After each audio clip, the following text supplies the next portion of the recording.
Friends, it now gives me great pleasure to call on Fred Deiri, who's the Vice President of the Australian Lebanese Chamber of Commerce, to give an update on how the Chamber went in 2020. So please put your hands together and welcome Fred.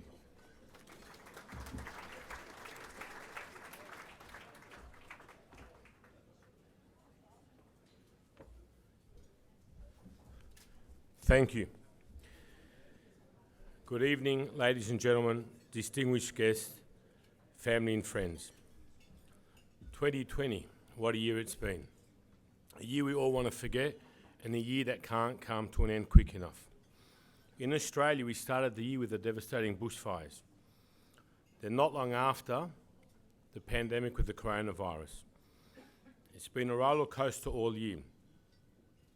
It's actually good to see some normality again, being able to get out and mingle with friends and family.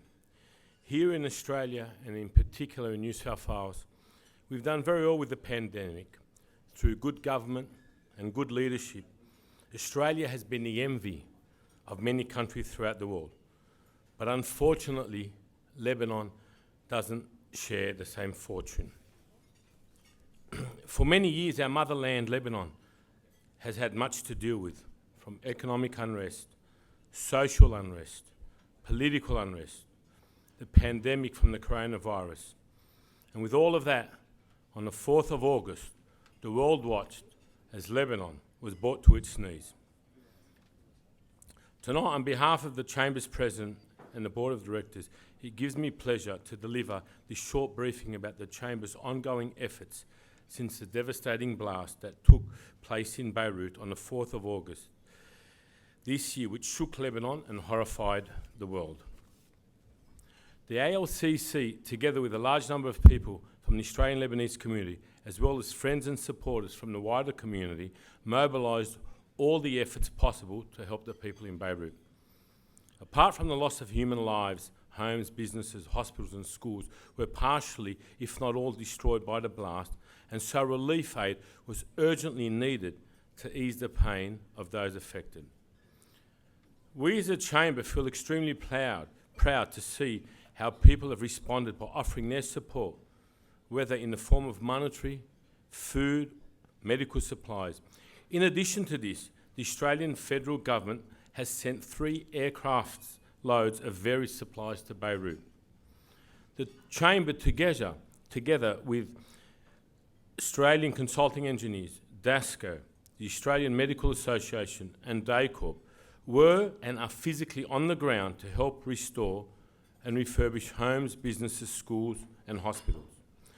The Chamber, along with some members of the community, arranged the first shipment of the Australian veal for the Lebanese army, as well as very large shipments of almost 140 tonnes of relief aid, with both shipments arriving in Beirut late last month. All in all, it's a long journey ahead. And with your help, we will continue to offer our support to the people of Beirut, working very closely with His Eminence, Consul General Charbel Macaron, in order to coordinate all our activities and ensure safe and accurate transactions on arrival in Beirut. The support and helping hand that is needed in Lebanon will be a marathon. It is not a sprint.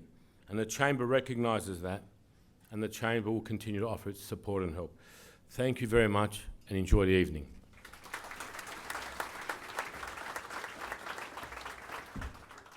Thank you very much, Fouad, and I should have realised it was Fouad.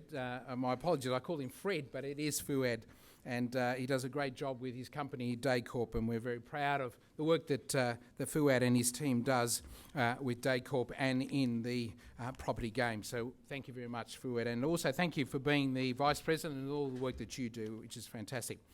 Now, friends, it now gives me great pleasure to call on Dr. Anthony Hasham, a board director of the Chamber and a person who has been in Beirut recently and is going to give us an update of the activities that the Chamber has been doing and what's happening in Beirut. Please welcome Dr. Anthony Hasham.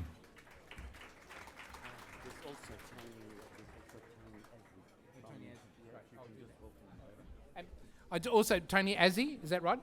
Yes. Telegraph. From El Telegraph as well. Tony, apologies. We welcome you and acknowledge your contributions to the Australian Lebanese community. Now for Dr. Anthony Hasham.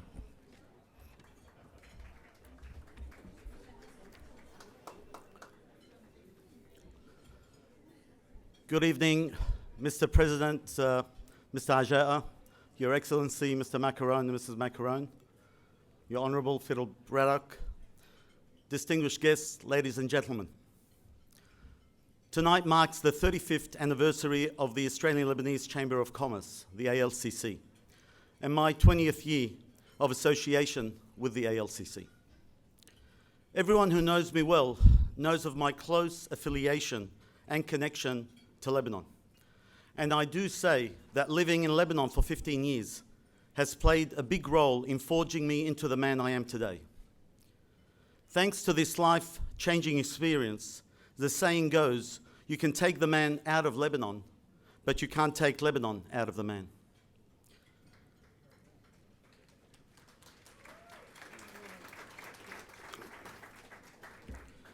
The ALCC was established 35 years ago with the main mission of assisting our brothers and sisters in Lebanon and strengthening trade between Australia and Lebanon.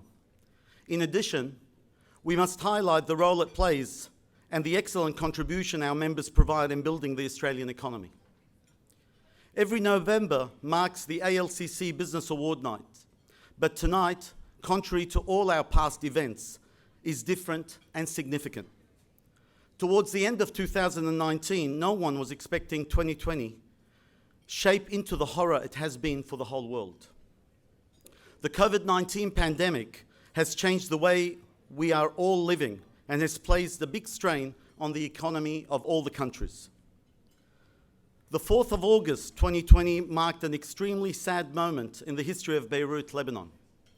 190 dead, over 6,000 injured, and over 300,000 people relocated and displaced. Let me tell you that standing on the ground is not like seeing the videos, and the emotions can build up very rapidly, especially in those of us that have a deep connection with Lebanon. This is why I thought I have to take the initiative to go down and be on the ground and help, even if it meant exposing myself to this unsafe COVID-19 virus and coming back and surviving a 14-day quarantine period. Beirut, dubbed the Paris of the Middle East, was devastated by this explosion, and the world woke up and knew about the devastation that hit our beloved capital. Thereafter, life has not been the same for hundreds of thousands of people who were touched by this explosion in one way or another. This is known to be the largest non-nuclear explosion of the 21st century, and tonight, we are all here to help in our own way and to highlight what was done by the Australian Lebanese diaspora to assist and stand next to our brothers and sisters in humanity. I'm so proud and privileged to be chosen by our board of the ALCC and other boards to represent them and head down to Lebanon to give a helping hand in the rebuilding of Beirut. What we have done and is being done represents but a drop in the ocean of what still needs to be done to restore Beirut to the gem it has always been. My team and I were entrusted with a mission that would ensure that the funds raised would be managed in the most transparent and efficient manner. I can guarantee that 100% of all donations have and will continue to reach the right destination and people in need. I pray that I have been meeting your expectation. The initiative started as a joint on-the-ground effort between my office in Lebanon and the Beirut Lebanese Lions Club, where I am a founding member. The campaign that was fully supported by the Australian Lebanese Chamber of Commerce was dubbed Back to Work campaign. This campaign is aimed at assisting small shop owners by replacing their broken shop fronts and assisting them in getting their business back on its feet. The ALCC started this campaign and intend to keep it running for the coming year, where we aim to have support provided from a business here in Australia to a business in Lebanon, B2B assistance. I urge you all here tonight, anyone who has a business and would like to contribute and to assist in this initiative, to actually just call upon any one of the Chamber's board, and please let us know and we'll tell you how you can assist. We acknowledge that this is a long road and that we have just started. We must also recognize that Lebanon, in its corrupt political system, current economical decline, the depreciation of our Lebanese pound and the imposed capital control, the defying corona pandemic, and the devastation of the 4th of August explosion, has no one but its Lebanese diaspora spread around the world to help.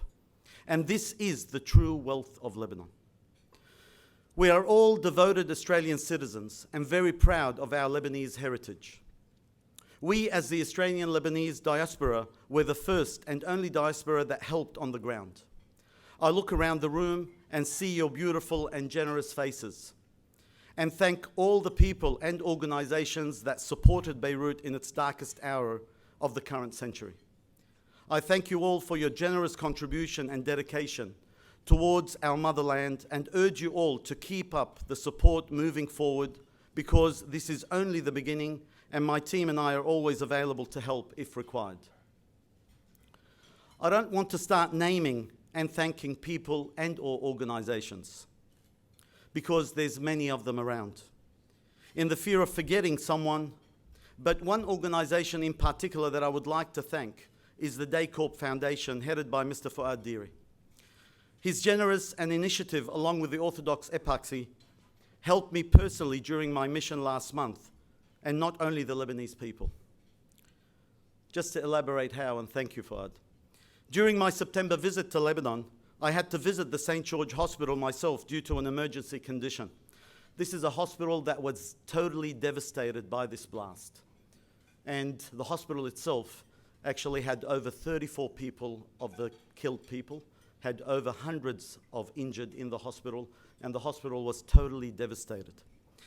However, within a period of a week or so, the Deiri Foundation, along with the Orthodox Eparchy, rushed to the help, sent a vast amount of money, and helped restore this hospital that was up and running straight away. During the discussion,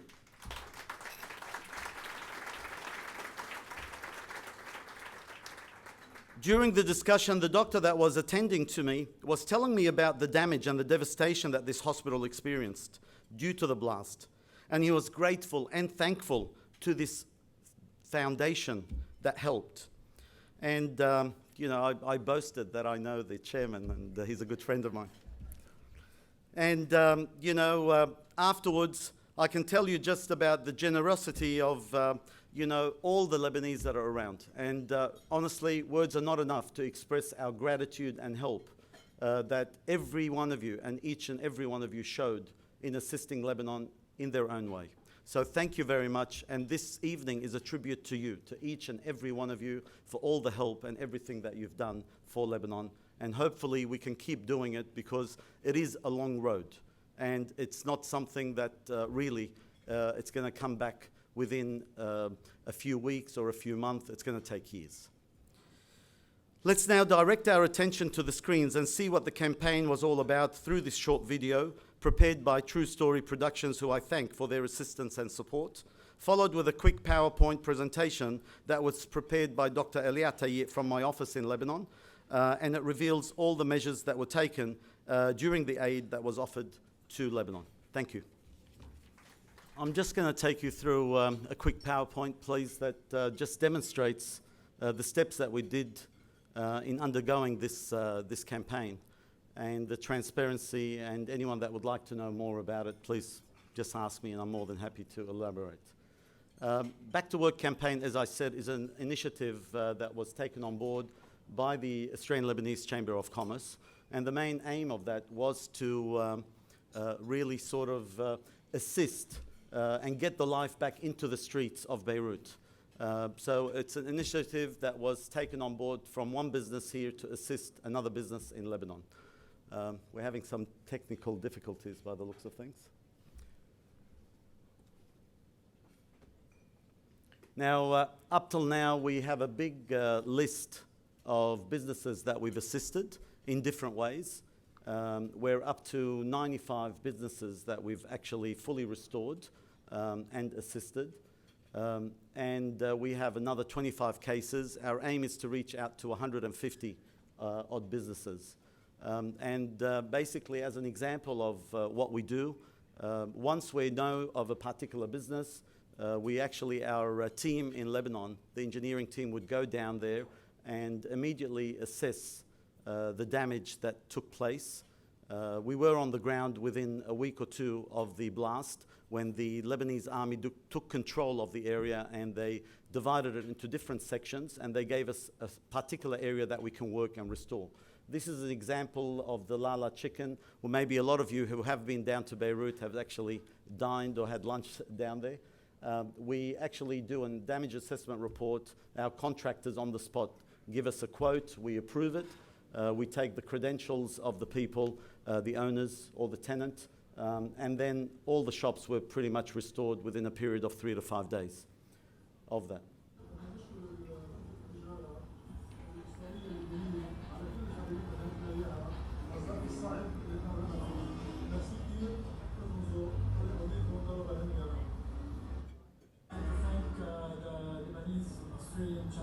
Chamber of Commerce for your help, support, and your ideal motivation for us young Lebanese to stand up again after the blast, after all the crisis we went through last year, and especially with the blast. Without you guys, we couldn't have done this that fast. So that's my on all of this. Thank you, and keep going. العافية على كل جهودكم ومساعدتكم للناس اللي مضررة بهالمصيبة هذه. ومشكلة بالرغم التجارة والصناعة باستراليا وأي شغل عندكم ومن أوفر. كثير كنا مبسوطين إنه إجوا الأسترالية اللبنانية شالوا الأنقاض كلها اللي كانت أول شيء، ورجعوا رمموا لنا وحطوا لنا الإزاز والأشياء اللي كسرت كلها ظبطوها. لأن احنا نشكر غرفة التجارة الأسترالية اللبنانية اللي عملتنا هالشيء، هالفجار الحلو كثير.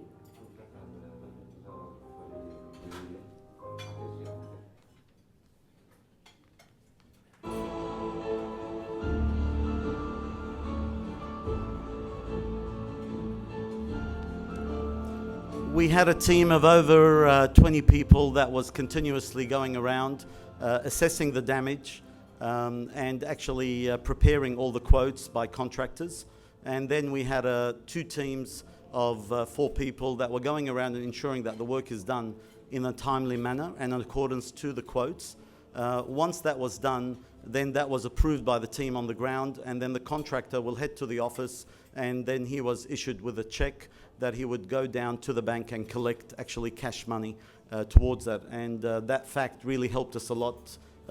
Due to the current economical situation, cash is king at the moment in Lebanon, as you know.